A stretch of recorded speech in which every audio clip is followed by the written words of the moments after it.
We are live for the full fight reaction. Waldo Cortes-Acosta versus Ante Delija, co-main event at UFC Vegas 110. And this is going to be a banger. Both these guys, big dudes, heavyweight division. And we got Delija winning. But when they came out of the locker room, I said, dang, when I saw Waldo Cortes-Acosta, he's a big boy. Make no mistake about it. Thing is as they both get introduced, Delija over 6 significant strikes per minute, Cortes-Acosta over 5 per minute. You would think that would lead to a KO here. We haven't had a KO yet tonight. In 11 fights, we had like, what, 5 or 6 submissions up to this point, but yet to see a KO. A lot of these fights among strikers actually surprisingly going to the ground. So we'll see if this one goes to the ground as well. I mean, Cortes-Acosta is a big dude. He's tied for the most wins in the heavyweight division since 2022. The big man number 6 in the division from Phoenix, Arizona.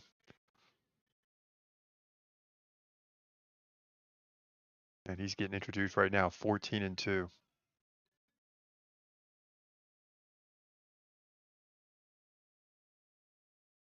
From the Dominican Republic, I believe.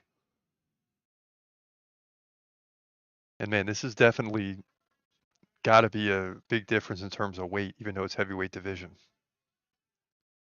But Dilly had no slouch. I mean, he's tall as heck. Pretty big as well. His Cortes-Acosta is like thick big. I mean, this guy is ridiculous. Here we go. Fight's underway, and I think someone's getting KO'd in the first round. I mean, unless they're just going to feel each other out. Leg kick landed by Dilly. He's ranked number 9 in the division, so 6 at first 9. Ooh, and a big left hook already by Dilly. He whiffed, but you could tell if he lands. And he looks like a mountain.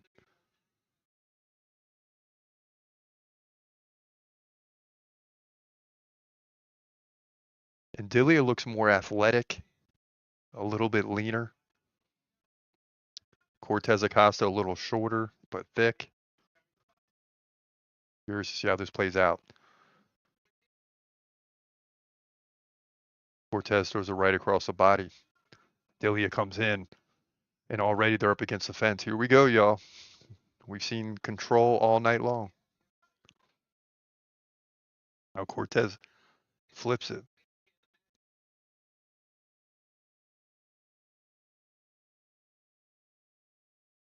And what a massive win this will be for Dillia, right? I mean, the guy could jump right up to number 6 in the division, beat a guy that's, tied for the most wins since 2022. So a lot at stake for him, but it gets tougher as you go up the divisions, right? It doesn't matter what division it is. This is heavyweight, and the heavyweight's more wide open, especially with John Jones leaving. You know, you would think the title's going to start not necessarily switching hands, but you're going to have a lot of contenders for that heavyweight title, and guys are trying to maneuver below, and these are 2 of them.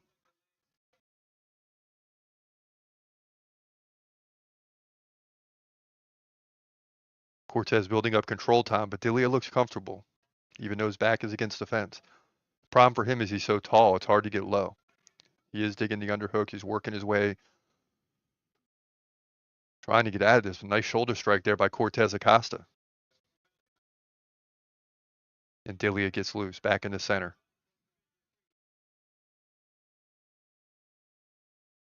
Now Dillia's pressing a little bit more. He's coming forward. Nice jab there. And we talked about this all week, right, with the short, small octagon. These 2 heavyweights have nowhere to go, right? Compared to the regular octagon. And we haven't been here for 2 months. So, I mean, guys are starting to get used to the 30-foot octagon once again. Now they're in the smaller octagon, 2 heavyweights. There's not a lot of places to run. That might be why we're seeing a lot more submissions tonight. We're seeing a lot of ground time. And a big overhand elbow by Cortes-Acosta.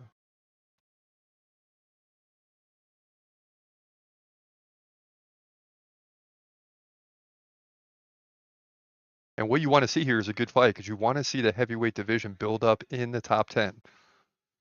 The top 5 is pretty legit, but I believe there's some guys in there that could fall too. Ooh, now they're opening up and they're swinging. Something's going to happen here. And Delia's got Cortez backed up.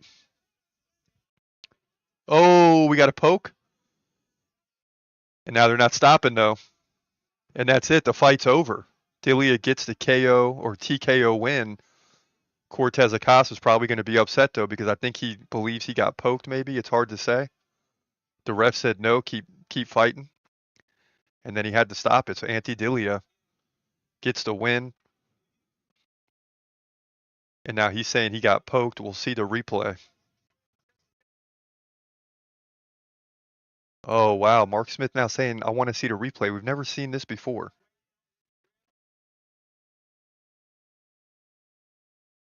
So the fight may not be over. Wow. Now the fight isn't over. They're saying it's a poke.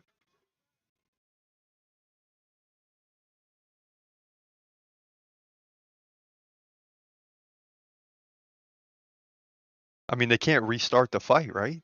I mean, I don't know. Here we go. Oh, he did poke. Wow. Oh, yeah. Oh, yeah. Oh, so what's going to happen now? Just coming off the Tom Aspinall poke last week, and now we get a fight that Mark Smith jumps in and waves his finger, meaning the fight's over. Delia celebrates, lets out a roar,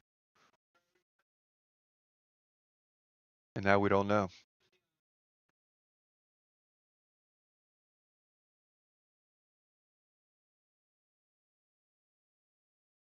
And that was a rough one because that one not only went in, it also slid across. So you're looking at definitely a scratch. And this is going to be another no contest in back-to-back weeks. Luckily, it's not the main event.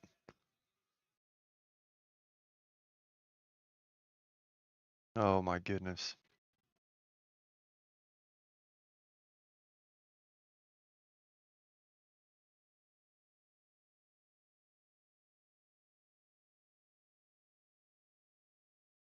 Now we're getting a shot at the replay booth, which has been very busy the last few weeks. And it's something we're going to see, more and more as the sport goes forward.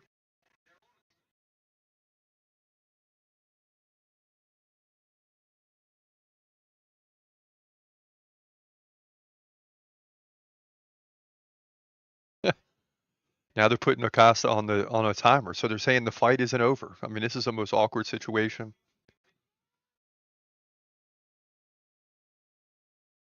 Especially when Mark Smith, after the poke, told him keep fighting, keep fighting. Then he took 3, 4, 5 punches, and then Mark Smith jumped in and waved it off. But he didn't wave it off. He waved his finger. So now Acosta's on a timer, so the fight is not officially over right now. Crazy.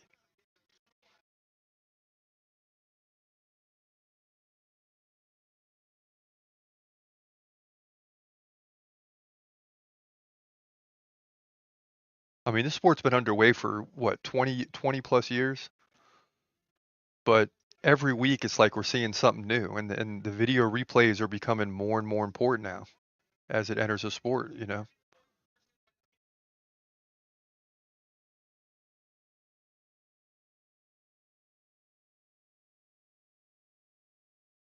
All right, so Acosta said he's 30 to 40% vision, but it's getting more clear.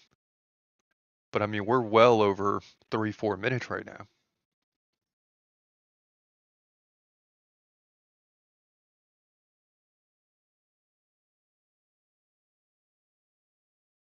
And this might be something that over time the commission's got to look at. Like if you get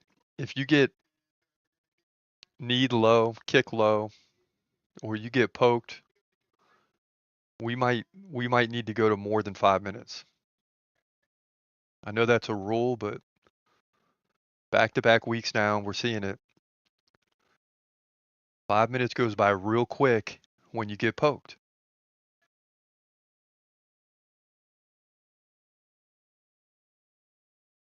Are you saying it's getting better? What the time is, we don't know. Wow, this fight is going to continue, ladies and gentlemen. Let's go. And there's still a minute 30 left.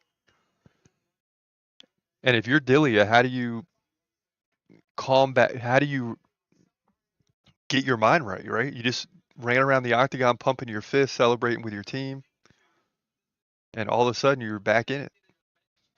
And here we go. 130 left. Anything can happen now.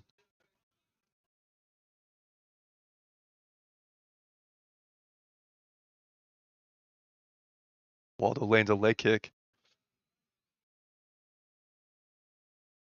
And this is truly amazing. This is something we haven't seen before. To me, that was more than 5 minutes. I don't. Oh, big right by Acosta!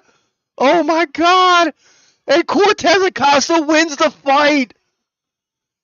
And then grabs his eye. Dude, what? Are you serious? Oh my goodness, bro. And Acosta is on the ground,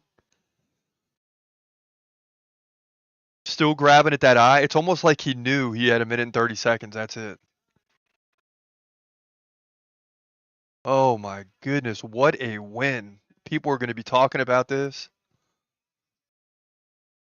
And Dillia seated on the stool, and Acosta's in the corner with ice on his eye in clear pain. And now, what does this make Tom Aspinall look like? I mean, this guy. Can you believe the memes that are going to have Acosta on one picture and Tom Aspinall on the other? You know, this isn't for the title. It's a little different situation. There's not as much at stake, but still, Acosta gets poked. They give him a chance to keep fighting, and he comes in and he wins it with hammers. That's the way it goes here. Heavyweight division. Win for Acosta.